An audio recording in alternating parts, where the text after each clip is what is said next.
Up your meeting for a custom stream service. Notice that okay, so are we now live? Yes, we are. Meeting is now streaming live. Okay. Welcome y'all. Y'all. Back again with the y'alls. Welcome to the International Geek of Mystery live stream. It's the International Live Stream of Mystery. I stand corrected by the authority and things. The kitty The powers that be. The kitty is definitely the producer of this shit. Welcome to the thing for Wednesday, the 24th of February. My guy, today's Friday. What? Yeah. Okay. So I'm just, disclaimer at the top. I didn't get a lot of sleep last night.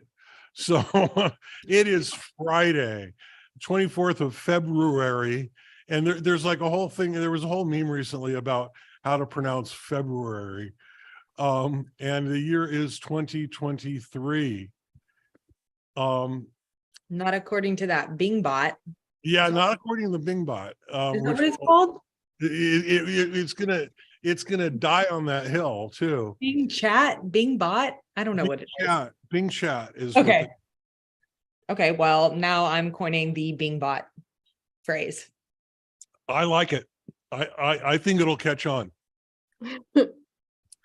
So what's up first? I think this is up first. How not to run a company. Oh. So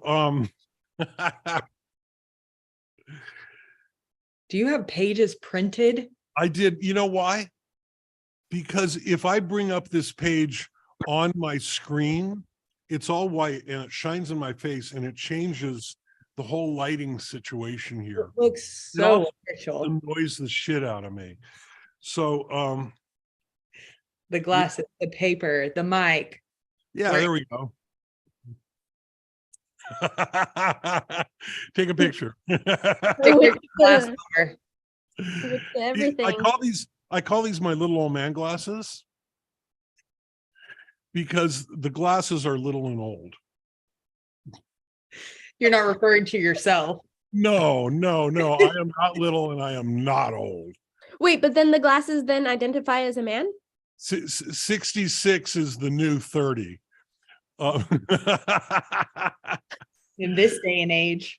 Yes, the glasses use the male restroom. All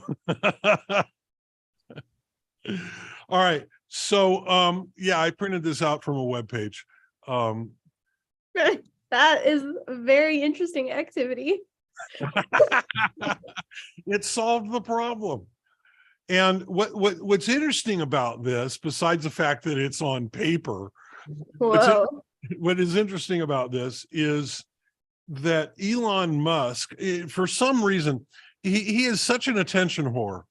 He pulls this shit knowing that the media is going to eat it up and that people are going to want to talk about it. But in the meantime, while he is getting that attention, while he's attracting all that attention, he's also driving his business that he paid $44 billion for into the ground. And I almost used a word there that would get our video, well, it would get it lower on the priority list of sharing with people. So in any event, Elon Musk, apparently he's turned off the internal Slack in Twitter. Now, Slack, for those of you who don't know, is a collaboration tool. It's mostly like a chat room for a company, but it also serves a lot of collaboration purposes. A lot of documents are kept there. And really for Twitter, it was so much a part of their internal culture that when Elon fired, all of the good engineers because they would tell him when he was wrong, and he doesn't like that. So he fired a whole bunch of their engineers who had a whole bunch of domain knowledge, which is necessary to keep the site running. And so when the remaining engineers would run into a problem, they would just go to Slack, type in the error message, and they would see the discussions about this particular error, and they would have the domain knowledge that they needed. And they used Slack for that a lot. In fact, this whole Twitter files that that Elon's been releasing selectively over the past few months, that's all Slack discussions. It's all discussions on Slack. So Slack went down, and the the Slack manager at Twitter sent out a message that Slack was down for regular maintenance.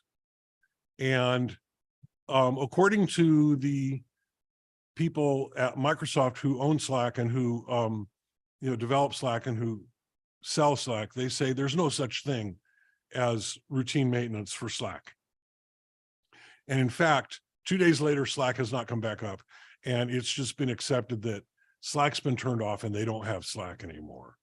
And so all of that history and all of that domain knowledge, and apparently Twitter was down for like 6 hours today in the Far East.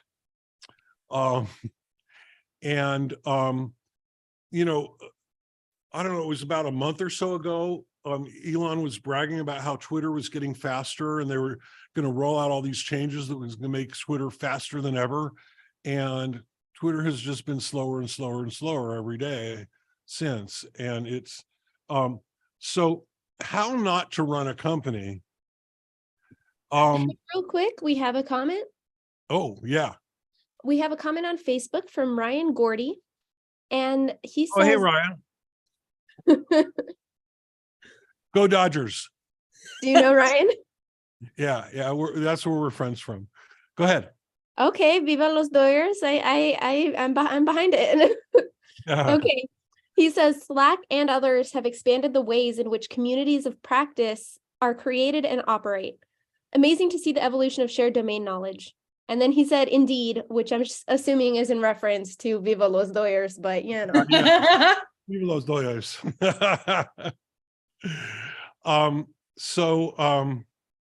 Yeah, exactly. And so this gets down to my point, is the response within the company. I got to take a sip of water here. Moment of silence. Oh, you said sip. I thought you said something else that rhymes with sip, sort of. Okay. I have to take a sip. Let's hope that I don't get dinged for that on the interwebs. No, when this happened and Slack went down, engineers took the day off because they could not do their job. And since now they realize that it's not coming back, or at least not until somebody makes a big stink about it, a lot of the engineers are like, I'm done. This is just not an environment in which I can work, and certainly not an environment in which I can enjoy working. So they're taken off. And so how not to run a company is to just bully everybody around and say, my way or the highway, and y'all are going to work. And I'm going to set the conditions under which you're going to work, and you're going to work, and you're going to give me your 1,000% effort, and with no regard to actually listening to the people who are doing the work, who could easily tell you exactly what it is that they need in order to get their job done. And I'll tell you, for a lot of us, especially those of us who started out in engineering, it is a learning curve to realize that my way is not always the best way. And as a boss and as an employer, and the girls here can tell you, when I get to a point, and I get there quicker now than I used to get there, when I get to a point where I see that I am in the way I'll just back off and I'll say, you guys just do it your way, and I'm sure it'll be great. And if it's not, I'll let you know. Yep. And more often than not, that ends up being better than, than what I thought was the only way and the correct way. And so you see Kirsten shaking her head. We have these conversations on we don't use Slack, we use Zoom. and we have a group chat in like iMessage. We set up a Slack and we just never used it. And I don't know that anybody here really knows what it can do, or how it might be useful. We set it up, got the ball rolling, but I mean, I think that it is definitely for larger companies. Yeah, we're not a big thing here. Because like you can, even in like our text messages, you can search and go through and find things, and everything that's been sent that's like media is like all in a file. So I mean, yeah, I don't know how to search on iMessage. I would love to know how to. When I search on iMessage, I get a whole list of message of different senders and everything. I want to be able to search right in this one box. And I don't know how to do that.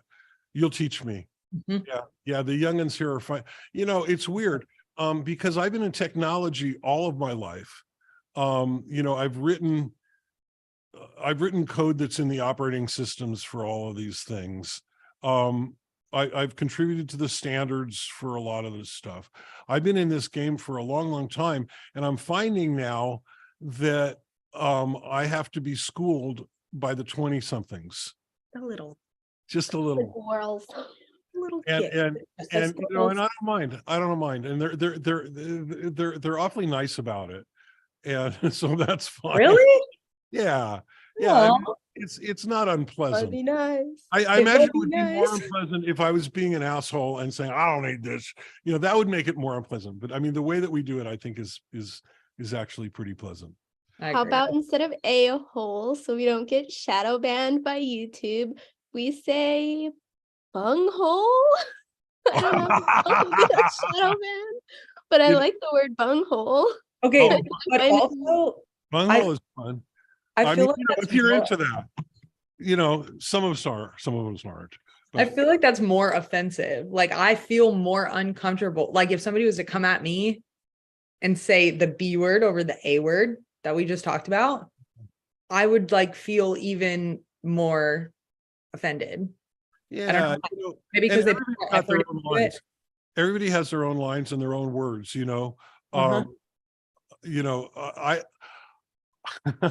I had a friend in Arizona when I was living in Arizona, a woman who her favorite swear word was what I would call the C word, which if you say it to most women, they will absolutely be completely offended. And this was her favorite swear word. Love that for her. So yeah, I love that for her too, but no, the B word that rhymes with which? Pardon me? The B word that rhymes with which? No, the C word that rhymes with... that rhymes with hunt. You just said the word. No, I said the C word that rhymes with hunt. Oh yeah, okay. I thought like Hunt's ketchup, bro. I thought I heard a fricative at the front of that H. Yeah, there you go. But yes, that is a word that it rhymes with. Oh my gosh. So back to how gives a whole new meaning to the term fox hunt. Back to yeah. Not to run a business. So yeah, how not to run a company is to just, tell everybody it's my way or the highway, and just take away their tools and not give them any say in it. And I swear, I am surprised that Twitter is still at all functional with all the stuff that's gone on there. But it is, and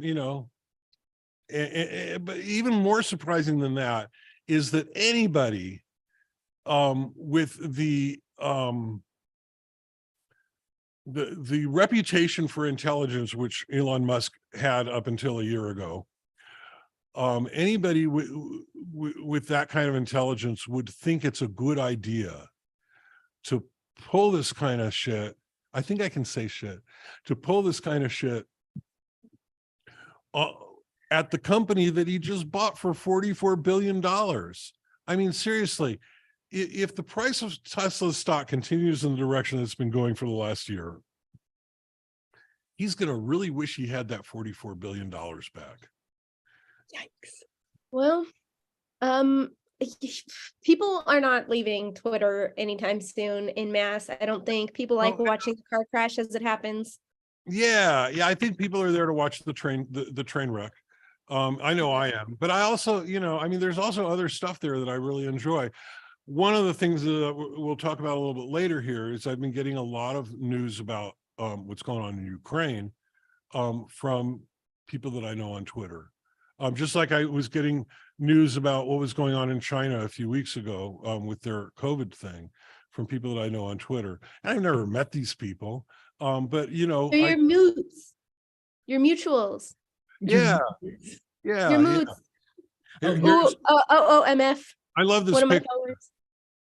That's good. I just, that's his attitude. All right, enough with the paper. We have another comment. Yeah. On Facebook, yes, again from Ryan Gordy. He said 5 minutes ago, love that so much. Finding yourself, quote, in the way is a skill in leadership, LOL. Yeah, it's something that I think only comes from experience and from a willingness to introspect. And I think Ryan understands this. Ryan's that kind of a person who gets that. Yeah. And so what's up next? So kind of snowballing off the how not to run a company. Sorry, I kept saying business earlier. I apologize. So how not to run a company is there's this big trend. And I want to say I saw it first on TikTok. And then some of the articles that I read also say that it started like stewing on TikTok. It's a term that the Gen Zers have coined as quiet quitting. Yeah, I've heard of this. So it's basically where you go, say you work a 9 to 5, you go in, you do your job while you're at your job, and then you leave. You don't go above and beyond. You don't do anything above your pay grade. You don't do anything that goes out of showing up, getting your work done, leaving, work-life balance. Since you are probably more familiar with this than I am, and again, you're familiar with it through TikTok. I'm familiar with the term from reading The Economist, which is probably a whole different perspective on it. But what is the gain? What, the person who is quiet quitting, what do they gain from doing that? What is their objective? So they totally gain a paycheck and not having to like go above and beyond. And normally they're pushed to quiet quitting. And it's not just Gen Z. I mean, maybe that's who came up with the term, but there's a whole subreddit around it that gained a lot of traction last year called r/anti-work. And they go into detail about quiet quitting. And it's basically you thinking that your boss is taking advantage of you in one way or another. So it's kind of a way of taking power back into their own hands by being like, well, if this is the energy you give me. So you're not actually trying to get fired from your job. No. You're just trying to put your job back within the parameters that it was supposed to be. And right. But in the process, you might end up laid off. But then if you're laid off, you could, claim unemployment. Yeah. Yeah. So I'm not sure I have any problem with this. I mean, if and we have this conversation often. I need a lot of things done, and probably more done than the size of my staff could do. And so I'm constantly telling you guys, if this is too much, let me know. If you need to prioritize, then prioritize and let me know what that looks like, or whatever it is. And, oftentimes you guys will want to, work late and get the editing done or whatever it is. And I'm like,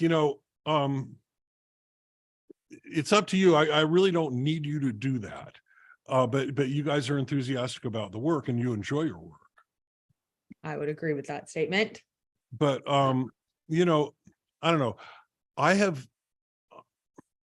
been a very long time since I've had the kind of a job where that would even apply. But I can't see why anybody would be mad about somebody doing the job. I mean, they're doing the job. They're in the hours that they're supposed to be in. Presumably they're clocking in and clocking out, or, you know, I mean, if they're salaried, that might be another conversation. So from yeah. what I understand, this started happening. I keep using air quotes. I'm just quoting the article that I read. I've been using a lot of air quotes too today, so I'm sorry. we're okay with you. So this started when the like generation that was coming out of college and looking for work when the pandemic hit, Right. and everybody was having to essentially work remote. Right. That as you know, everybody's starting to come back into the office now because they started during COVID and there wasn't a very big boundary drawn between, I mean, you're at the house, like you can do your work, you know, whenever. So like, just get this done because you'll be there. And then coming back into the office and, you know, the superiors expect that same energy, even though they're coming into the office every day. They're like, oh, you can just take this home with you. Like you've worked from home before. And they're like, no, it's 5 o'clock. Like I'm out. So I think that's, it's interesting that, you know, the take that I had read on this, which is from, you know, I read The Economist. I read, you know, the Reuters and, you know, these kinds of, and the Wall Street Journal. And, you know, from the perspective of the business community, quiet quitting sounds more like, please fire me. I'm going to do the bare minimum of my job requirement and hope that you fire me so that I can collect unemployment and go drive an Uber. Okay, so when which is completely different than what I'm hearing from you. Right. Which is, I wanted to hear this from you from the perspective of those of the people who are engaging in it. What is their desire? What their desire is just to be treated with respect and dignity and have work-life balance. That's what it sounds like to me. Right. Is they just want to be treated with respect and dignity.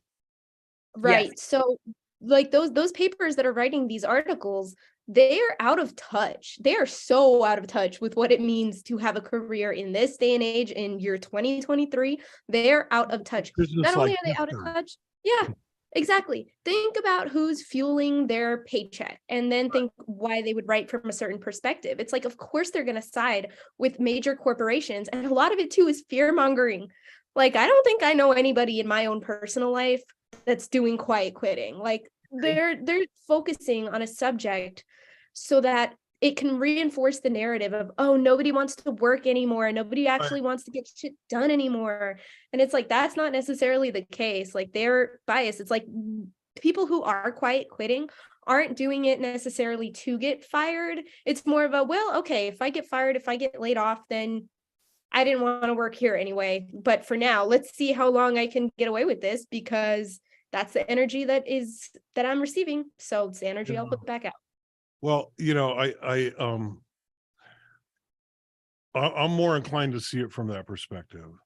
You know, I look at, you know, especially in the, not so much now as maybe a year ago in the wake of the pandemic.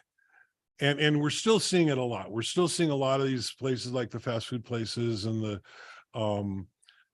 you know, the workaday employers are having trouble getting people to do their jobs, especially in those jobs that deal with the public, because the public has just given themselves a lot of permission to be an asshole over the, you know, since the pandemic.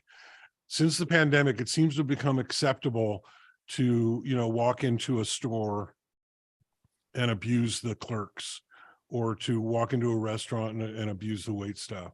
I don't remember it being like that in the good old days before 2020. Oh man, I just refreshed our comments Yeah. and Ryan Gordy's going off. He has a hot take on this, and you know what? 100% right.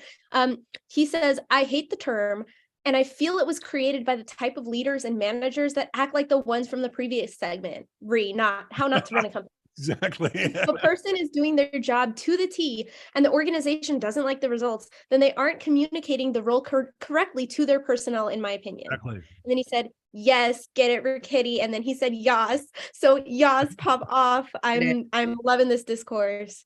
Yeah. You know, just so y'all would like Ryan. You should friend him on Facebook. He's a blast. He's gonna be like, I don't know these people. Yeah, well, yeah, okay. Well, a fellow Dodgers fan is a friend of mine. Yeah. Oh, look at this. I didn't change my name. I'm Spartacus today. I'm just gonna leave it. I'm gonna leave it. I was like, we're already there. So Spartacus. Spartacus has been one of my nicknames for many, many years. That you gave yourself, the weird people in Arizona. Yeah, I think I gave it to myself. You know, in the old BBS days, like before 1990, you know, we all had, you know, handles online, and so I was Spartacus there. And you know, it's like one of my all-time favorite movies, you know, Kirk Douglas and Tony Curtis and you know, I'm Spartacus. No, I'm Spartacus. You know, and I'm also a huge Kubrick fan. But we had this this annual ceremony that we did out in the desert when I was with the Arizona Weirdos. The Arizona Weirdos. Yeah, we had this annual ceremony that we did out in the high desert in Arizona, and everybody had these radios that we would communicate with each other, and everybody had to have a handle on the radio, you know, and you picked your own, and you know, so I was Spartacus on the radio there. But because I use this same Zoom account with both Bill Weinman and Bearheart, I just put Spartacus. So and that makes sense. What about Bill Bear? And my Spartacus avatar, and Sharticus. and my avatar, of course, is Peme. We shall expect nothing less. Yeah. So yeah. What is next? We're starting to run out of time, but you did want to touch on Ukraine. Mm-hmm. There was one other thing I wanted to do before that. And how many do we have an audience? Does any of this matter? Besides, we have 2 people on Twitch, which hello to people on Twitch. Nice. So we have a few people. Okay. And we have 3 people on LinkedIn. And you know what's surprising is we have 4 people on YouTube and 2 people on Facebook. Well, that's because we're again promoting our YouTube. And so we're getting traffic over there. Okay, so I'm going to do my thing. I'm going to share my screen and let me know if the audio works. I think it's this one here. And so this is a final Jeopardy from the other day, and it's been controversial. And it's just a couple minutes long here. We're visiting the national parks for Final Jeopardy today. Let's reveal the clue. It's named for a river indigenous people called Mitsiadazi, translated by French-speaking trappers as Pierre Jaune. 30 seconds. Good luck. So can y'all hear that? Mm-hmm. Okay. So how many people here, I mean, amongst the 3 of us, speak enough French to understand what Pierre Jaune is? No. Okay. Well, I only know voulez-vous coucher avec moi? Avec moi? I don't know. I used to know. So the Jeopardy the Jeopardy community considers basic French to be an important part of being good at Jeopardy. Okay. So this should be a very, very easy clue. This is not Celebrity Jeopardy. This is not College Jeopardy. This is like full-blown smart person Jeopardy. And so this ought to be very, very easy. The category is national parks. It's named for a river indigenous people called blah, blah, blah, translated by French-speaking trappers as Pierre Jean, which in French means yellow stone. Big oof. Yeah. And so we get out here to, let's see here. I'm going to zoom ahead here. What did he come up with? What is Yellowstone? Oh, yes, so- that's literally what Pierre Yeah. $2 after an unfortunate Wait, we're encounter going with to a daily. go back a little. What is, didn't get to a response. So we're going to take away all but $1. Will Travis on the end had $7,400 after an unfortunate encounter with a daily double, but a strong game. What did he come up with? What is Yellowstone? Yes, that's literally what Pierre Jean means in French. So you're going to add 2201, bringing you to 9,601. But Stephen Webb had a very impressive $23,200 coming into final today. Did he know it was Yellowstone? No, 3 question marks. So you're going to lose just $3,270, leaving you with $19,930. But you have beaten the 2-day streak. You are now a. So, Jeopardy Twitter is all a Twitter over this. You called them something else. You called them like Jeopardonians or No, just they're like the regular Jeopardies. They're not the celebrity Jeopardies or. Oh, okay. Well, I just thought you meant like the people in the Jeopardy, the smart Jeopardy, smart people Jeopardy. Jeopardonians is beautiful. Yeah, Jeopardonians. I don't know. Very regal. I figure out how to say that in French. But my French is very rudimentary. I mean, I can order a croissant, I can find the bathroom. It's like your basic, and they all laugh at me, which is what French people do. Mm-hmm. That's still a line. That I mean, I didn't actually I didn't know the word Pierre, except that it's a Pierre, you French hot on your Pierre, but I knew the word Jean means yellow. And I mean, even with just that much of it, I look at this. And the theme is national park. Yellow National Park, right? It also happens to be a very popular TV show these days. I literally almost wore my Yellowstone shirt, and then I was like, you don't want to give away the answer. Well, I haven't been I haven't been watching the latest season because I can only watch it on my DirecTV streaming, and it has the fucking commercials. Oops, I did. Oh, well, there goes our audience for this episode. Thanks for joining us, folks. But I can't watch commercials. I cut the cord probably 20 years ago when I realized that not even streaming, that I could buy the TV shows that I wanted to watch from iTunes for less than the amount I was paying for cable. Yep. And Yeah. if I really wanted to see, and I don't watch cable news because it's effing annoying. It makes me want to say that word a lot. Nice. And I don't care, the right wing or the left wing. I mean, they're both lying through their teeth. And it's not, I'm not saying that one doesn't lie a whole lot more than the other, because they do. But it's just so annoying. There's so little actual news on. The top of the hour, you might get 5 minutes of news, and the rest of the time, it's just people telling you what to think.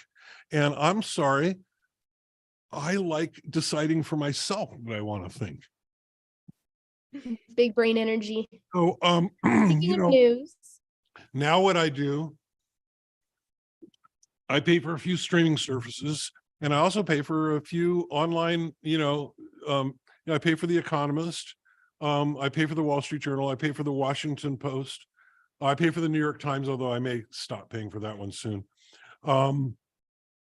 I get the BBC newsletter. I get a bunch of newsletters every day. I mean, I know what's going on. And then I go on Twitter and I can find out what's actually happening right now assume Twitter is up and that Elon hasn't blocked the accounts of the people who are going to tell me what's happening right now, which So has what been- is happening right now in Ukraine? Well, I mean, the thing that was all over Twitter today was about Tennessee banning drag shows. And I find that just absolutely both hilarious and terrifying at the same time. I mean, the fact that that these right-wing conservatives can feel threatened by drag queens. There's a meme that I've shared many times on my channels, and I enjoy it so much. I may just try to find it right now. I'm going to try to find it right now because I know where this is. Oh, just a second. This will take me just a minute here. Oh, there it is. There it is. Okay, so now I have to share so that y'all can see this. This is one of my favorite memes. Oh, there it is. These are Proud Boys. They'll walk 7 miles half naked in any weather wearing 3-inch heels and dancing. These are Nazis. They can't even go to the grocery store without assault weapons. So the Nazis are apparently threatened by the actual Proud Boys. And I just find that both hilarious and frightening because the Nazis are the ones with the power. And I use the term Nazi very loosely. I don't like comparisons to Nazis. Actually, as a Jew, I find that I want to reserve that word for the actual fascists who are trying to kill us. But some of these right-wing people actually fit that definition. And the idea that they are threatened by drag shows. I mean, they don't go to the drag shows, do they? I mean, they may on Mardi Gras, march down the street. You can keep it might be a good idea to keep your kids inside during Mardi Gras anyway. Another French term, Mardi is Tuesday and Gras is fat. Fat we Tuesday. Talk about that.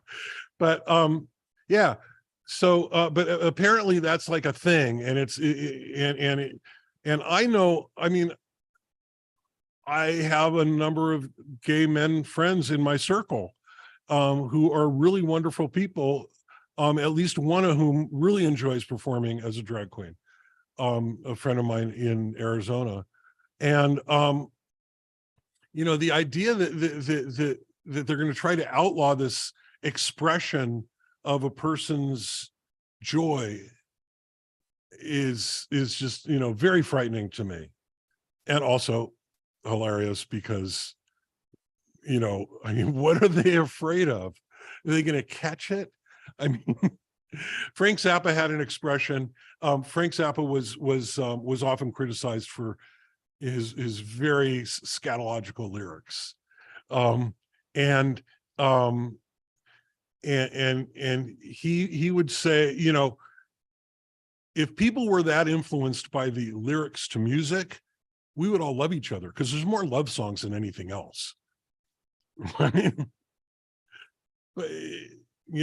if people are that easily influenced by a drag show, all these Republicans wouldn't be so pissed off all the time. They would just be happy.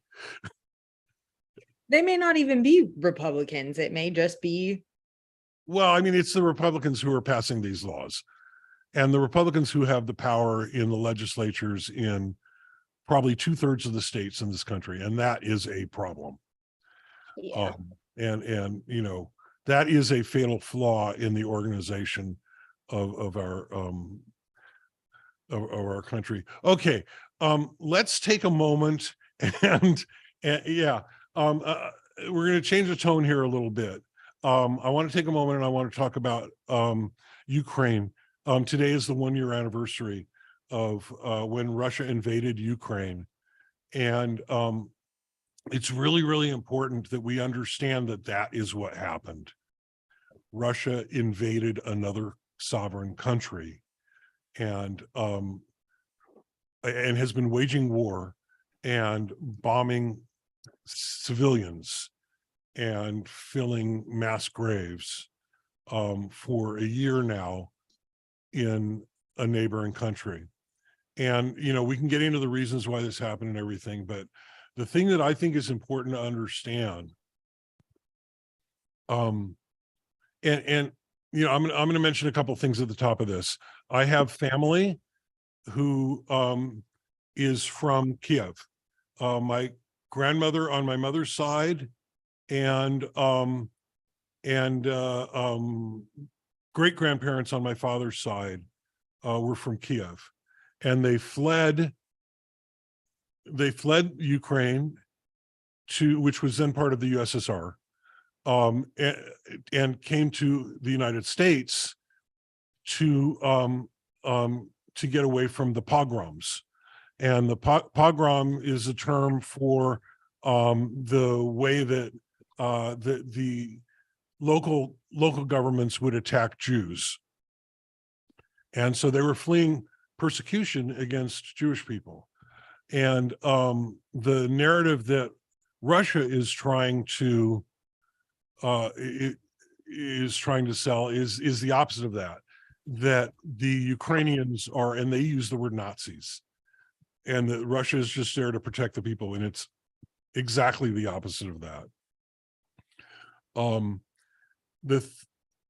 Also, the platform that we're streaming from is Restream, and that was invented by a couple of Ukrainian fellas. They came to the United States and have set up their headquarters here, but their whole development team is back in Kiev. And so we're actually running on a platform right now that is created by genius Ukrainians. And, you know, I got to say, a lot of the smartest people that I've known have been from that part of the world. Really, really brilliant people, really brilliant scientists, deep thinkers, and great people to work with. So all of that said, I think the important thing to understand is that this is a battle of David and Goliath. Goliath in this case is Russia, and they have picked a fight with someone smaller than them, or at least, you know, yeah, smaller. They have been the aggressor, and they are killing women and children, and not just soldiers, but even the soldiers that they're killing are just, you know, young people who are fighting to protect their home and to protect their families. So it used to be that the United States was always unquestioningly and bipartisanly on the side of the downtrodden, on the side against the aggressors in a situation like this. And when we look at our involvement in World War II, nobody attacked the United States. Well, Pearl Harbor, but you know, in the European theater, we were just there to protect the little guy, to protect the people who were having their homes taken, and we call that the greatest generation. But today we actually have politicians, and again, on the right, these are part of the Republican Party, who are taking Putin's position. And they are saying, you know, hey, Ukraine ought to just, you know, let's have peace. They should just give it up, you know, let Russia have it. And this is such complete bullshit. These people don't deserve that. They just, and what they certainly don't deserve what would come after that, which would be even more horrific. So, you know, this is just to say that I stand with Ukraine. All of the giving that I do, I never do it publicly. I always do it privately. And there's a lot of reasons for that. But I stand with Ukraine. I support you. You know, oftentimes my Ukrainian followers will say, you know, please amplify this message, and I'll amplify it on all of my social media channels. I have I have many acquaintances who I hope someday I can call friends, who are from there. I've, a lot of my students are from there. And, I think it's important that we understand there is a clear aggressor here and there's a clear defender, and that we need to be on the side of, and not giving any quarter, not giving up any concessions to the aggressor, because that just tells them that they can get what they want. So anyway, that's the message that I have on this sad anniversary. Yes, definitely important message. Comments? No comments. All right. Thank you all for tuning in. Thank you for putting up with my sleepy self today, who's not like really on top of it all. Thank you to my wonderful team, Kariki, who they joke that they share one brain cell, they just pass it back and forth. And it's true, they work as such a wonderful, tight-knit team. We're trying to share the brain cell, but we're on different sides of that. Not going well. Yeah. Thank you guys. We'll be back on Monday, same time, same channel. There have been Maybe not same time, actually, because I'm going to be maybe picking someone up from an airport. Ricky really wants to change the time. No, that's not the problem. The problem is one of us might not be on the ground at 3:00 PST on Monday. So I thought you were flying on Sunday. Am I wrong? Yes. Right, Kirsten? Wrong? Yes, you're wrong. I've been wrong before. So surprise you. Rings a bell. Well, we can talk about this more later, but for now, all done. Calendar correct. Anyway, all done. Thank you all. See you next time.